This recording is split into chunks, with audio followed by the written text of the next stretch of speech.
May 8, 1945. The war in Europe is over. But in a dusty field outside the ruined city of Darmstadt, Germany, 38 women still wear the gray uniforms of the Wehrmacht. They are the last female auxiliaries of the Luftnachrichten service. They were the Signal Corps girls who operated radios, telephones, and radar stations until the final hour. Ages 18 to 29. Some volunteered. Some were conscripted. All of them are prisoners now, waiting for whatever the victors decide comes next. They sit in rows on the ground, knees drawn up, surrounded by American G's with rifles. Their faces are thin.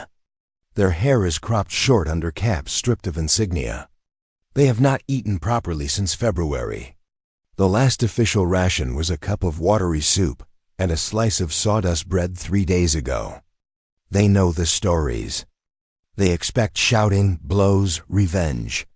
They wait quietly because that is what German women were taught to do.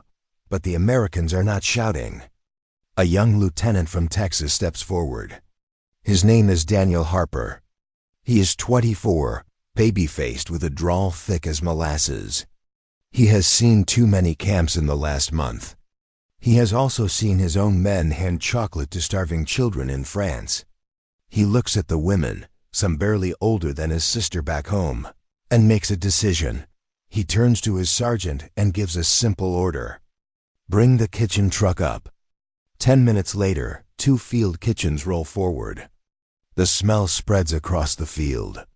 Real coffee, frying spam, powdered eggs, baking biscuits. The women smell it and do not believe it. Some begin to cry without sound.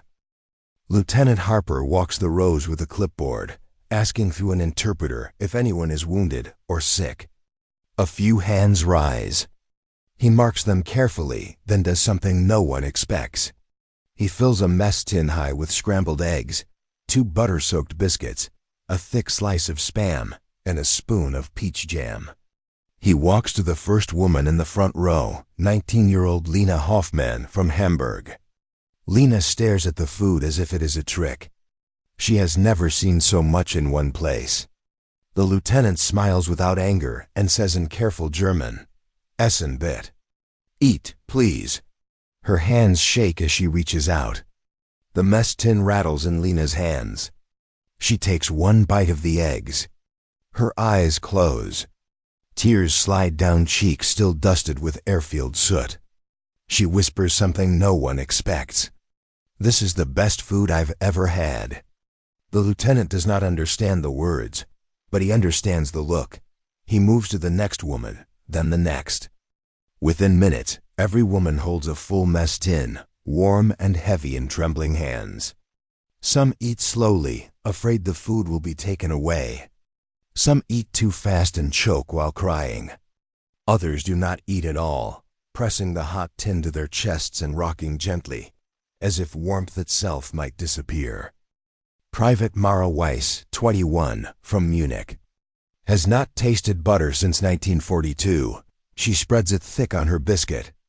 Licks the knife clean, then breaks down, sobbing so hard she can barely swallow another bite. Corporal Clara Vogel, 27, a mother of 2 she has not seen in 2 years, sips real coffee with canned milk and sugar. She closes her eyes and mouths Danke again and again like a prayer. The American soldiers watch in silence.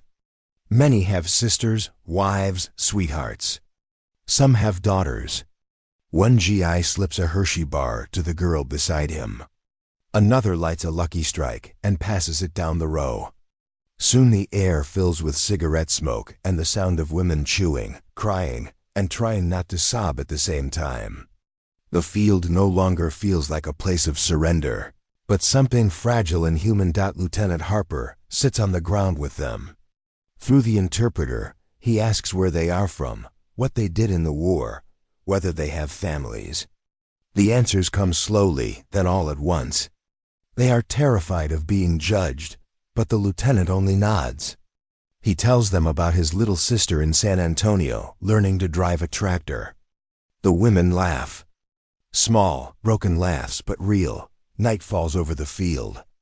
Instead of trucks and interrogation camps, blankets are handed out. Real wool blankets, smelling of mothballs and America. They are told they will sleep in a barn with straw and a roof. Before they are led away, each woman receives a small paper bag. Inside are 2 Hershey bars, a pack of Lucky Strikes, a tin of Spam, and a handwritten note carefully translated into German. The note reads, "You were doing your duty. We were doing ours. The war is over. Welcome to the human race again." At the bottom is a signature. 87th Infantry Division, United States Army. Warmth itself might disappear. Many of the women will keep that note for the rest of their lives. Some fold it into a Bible. Others hide it in drawers. One will frame it on a wall, proof that mercy once arrived in uniform. Lena Hoffman will frame hers. In 1949, she will marry an American soldier and move to Wisconsin. Every Christmas, she bakes biscuits with too much butter and tells her grandchildren about the day the enemy fed her. Mara Weiss will open a small bakery in Bremen. The first thing she perfects is American-style biscuits. She names the shop Danke 1945, though few customers ever know why the year matters so much. Clara Vogel will find her 2 sons alive in a displaced persons camp. The first real meal she cooks for them is scrambled eggs with Spam. They eat 3 helpings and ask why their mother is crying. In 1978, 33 years after that dusty field, 21 of the original 38 women gather in Darmstadt again. They bring children, grandchildren, and a few American husbands. They lay a wreath where the kitchen trucks once stood. One by one, they read aloud the note they all still carry. Their voices tremble, but they do not break. Some moments never fade, because some moments are bigger than victory or defeat. Some moments are simply the first time someone looks at you and sees a human being instead of an enemy. On that day, in May 1945, 38 German women learned that peace does not always begin with treaties. Sometimes it begins with scrambled eggs, buttered biscuits, and a young lieutenant who chose mercy. For the rest of their lives, the women will remember that food had no uniform. Hunger did not care who won the war, and kindness did not ask which side they served. It simply arrived when it was least expected. Whenever they taste real butter or smell coffee brewing, they are carried back to that field, to the steam rising from mess tins, to hands that did not strike, but offered, to mercy spoken softly in a foreign accent. Essen, bitte. Eat, please. You are home now.